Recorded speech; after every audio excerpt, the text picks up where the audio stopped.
And big breaking news coming in as wrestlers continue to protest on the streets. Top sources are telling CNN News 18 that the WFI president Brij Bhushan has been asked to step down in the next 24 hours. That's the big piece of breaking news that's coming in. I'm joined by Maria Shakil, who's getting us this big piece of breaking news where sources indicate that the WFI president, who's at the center of this controversy, has been asked to step down in the next 24 hours. Maria, give us the details.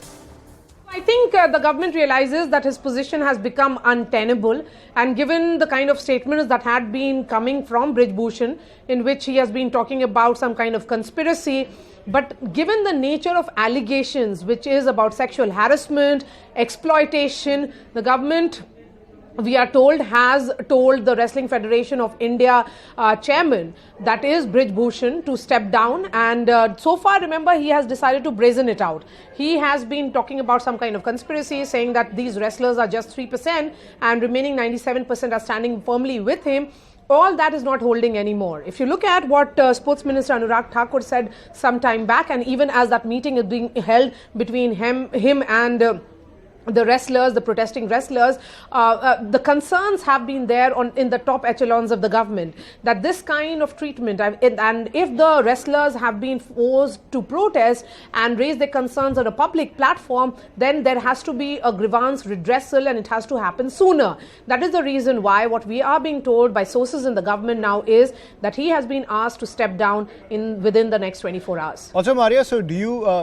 are the indications also coming in that now there'll be a full-fledged investigation into all the charges that have been raised by the wrestlers after Brij Bhushan steps down? Yes, possible, because the indication from the sports ministry certainly is that there will be a 3-member commission which will be set up for an inquiry, which will have 2 women representatives as well.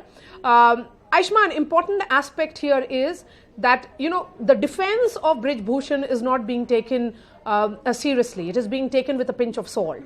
That this entire group of wrestlers are Olympians. These are men and women who have brought laurels to the country. And for them, particularly women athletes, to level this kind of allegation of sexual harassment doesn't really reflect well on Indian sports. And that is the reason why we are seeing a great degree of urgency that has been displayed. First, a meeting with the sports secretary, where the wrestlers were called for that meeting at the at the ministry. Then thereafter, Anurag Thakur holding that meeting even as we speak. So the indication now is that time is up for Brij Bhushan. He has to step down, and there will be a full-fledged inquiry. I won't be surprised if there is a criminal investigation as well, and a criminal case which begins against him sooner. Right, so basically the decks seem to be stacked against Brij Bhushan in the wake of those charges that have been leveled by the top wrestlers of the country. Thank you, Maria, for getting us that piece of breaking news.